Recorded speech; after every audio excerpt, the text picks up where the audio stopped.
made mention not too long ago, a few weeks, maybe a couple weeks, about the language in Genesis 1 and 2, specifically pointing to there being generations of the earth. And I know this goes against a lot of people's personal beliefs regarding, the earth's only 6,000 years old.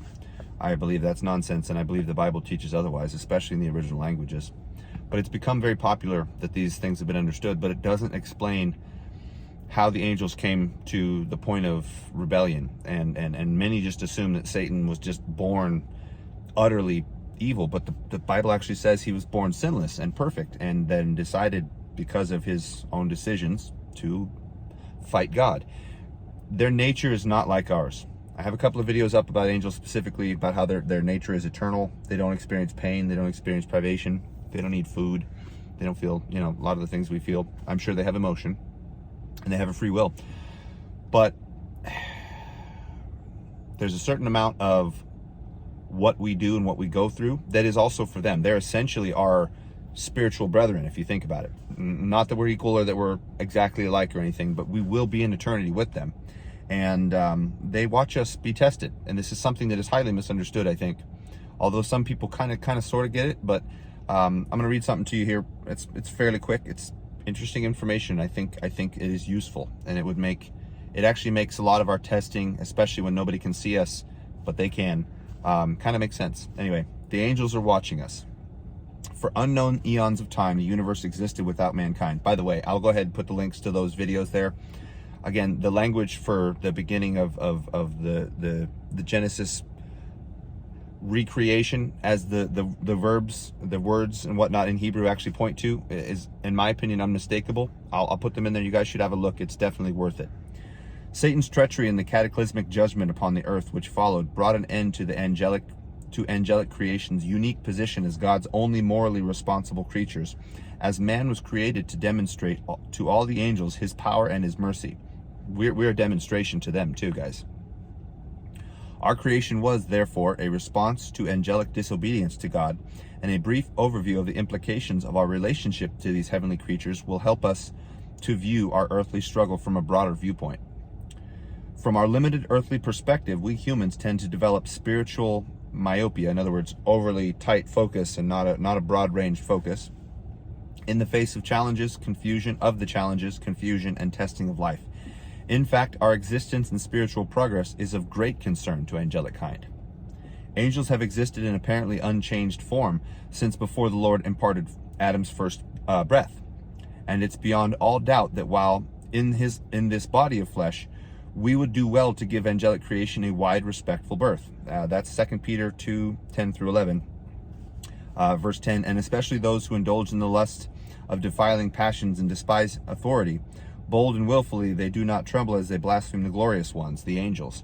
Whereas angels, though greater in might and power, do not pronounce a blasphemous judgment against them, etc. So we shouldn't be involving them. We shouldn't be talking smack. We shouldn't be doing any of those things, because this is a demonstration. It's on purpose.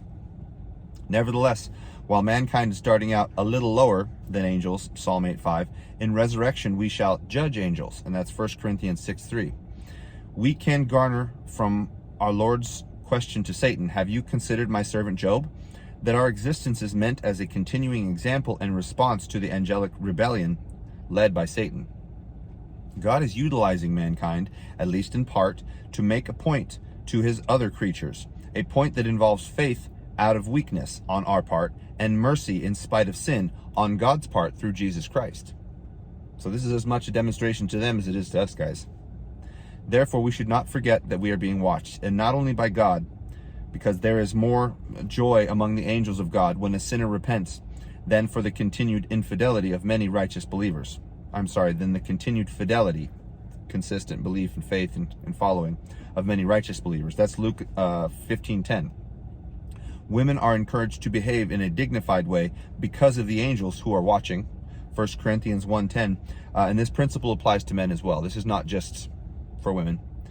Angels are very desirous of knowing about the working out of God's plan in human history, 1 Peter 1:12. And I'll read that. This is in the ESV, by the way. It was revealed to them that they were serving not themselves but you in the things that have now been announced to you through those who preach the good news to you by the Holy Spirit sent from heaven, things into which angels long to look. And Paul complained to the Corinthians that he had been made a spectacle to men and angels. And that's 1 Corinthians 4:9. Nor are the angels disinterested observers. Just as the devil and his minions are always trying to destroy our faith and drag us down into unbelief and disobedience to God akin to their own, 1 Peter 5:8, that's pretty straightforward. So the elect angels are our compatriots. They're our brothers in a sense. It is largely to help us that God makes his angels like a wind and his servants like a flame of fire. Hebrews 1:7, also Hebrews 1:14, and then Daniel 10:12 through 13 describes this as well. Christ tells us of small children that the angels in heaven constantly behold the face of God, Matthew 18:10. And an angel stands guard over each of the 7 churches of Revelation, Revelation 1:20. With such a cloud of witnesses to our daily behavior here on earth, how shall we then flag in our faith? How shall we behave in our faith, in other words? That's Hebrews 12:1. When we remember that the galleries of heaven are filled to capacity by the angels cheering us on, elated by our successes and disappointed by our setbacks, it should serve as an encouragement to take heart. The heart of Elisha's servant melted at the sight of the armies of Aram, but when God opened his eyes at Elisha's request, he clearly saw that the mountains were filled with horses and chariots of fire all around Elisha. That's 2 Kings 6:17. In the same way, we need to open the eyes of our heart to the reality that we are not alone. God is with us and his messengers are watching us. By the way, angelos, the word in Greek, literally means messenger.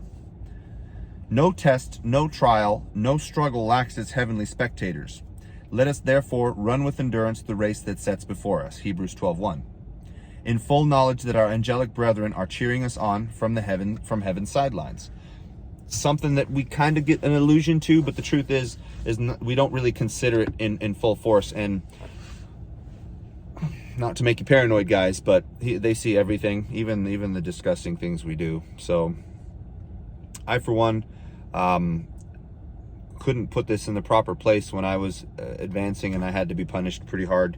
But now that I look back, it's actually a point of embarrassment that they were aware of all of my willful foibles and whatnot. And it's not that we're supposed to be sorry to them. These were sins against God, but they're in this for a reason. They are literally seeing God forgiving sinful mankind in a way that Satan and his cadre never decided to take advantage of, right? And because of that, there was no way to fully see the grace of God in their position, because angels apparently, once they make a final decision, don't necessarily, or they don't seem to anyway, there's no sign of it anywhere in the word, they don't seem to jump ship. So the ones that joined Satan were very hardened in their way, which also, again, points back to the likely fact, and I'm saying this is fact, that the earth is very, very ancient. And I mean, there's some other verses that get into these principles, but we are told very clearly that what we see with our eyes about this earth is not all that it's cracked up and seems to be, specifically because there was a primordial earth, but that creation has nothing to do with this creation in any direct sense. Yes, we might be able to dig up some dinosaur bones, but if anything, I think the reason why we call Satan the dragon should kind of point us to the fact that there's a good chance that those were more along the lines of the Genesis 6 Nephilim, the fallen ones. Angels can't have babies with humans, so it had to have been a genetic experiment. I'm getting into other facts and figures and information that I've covered in other videos, but I will try to remember. I think I'm going to make sure that I remember to put those links in this video so that you guys can go back and see these things, because it is very interesting. The angels have been involved in God's creation much longer than we have been. And their fall and subsequent separation, the 2/3 staying with God, the 1/3 basically staying against him, trying to destroy his creation. Satan has a motivation to do what he does, and the angels on God's side are very, very, very interested to watch how God brings him to his failure point, because it's already been sworn. So yeah, information maybe you knew, maybe you didn't, but very cool stuff, and we should definitely remember these things. The Bible literally tells us to. So like, share, subscribe, comment, do all those things. Let me know what you think.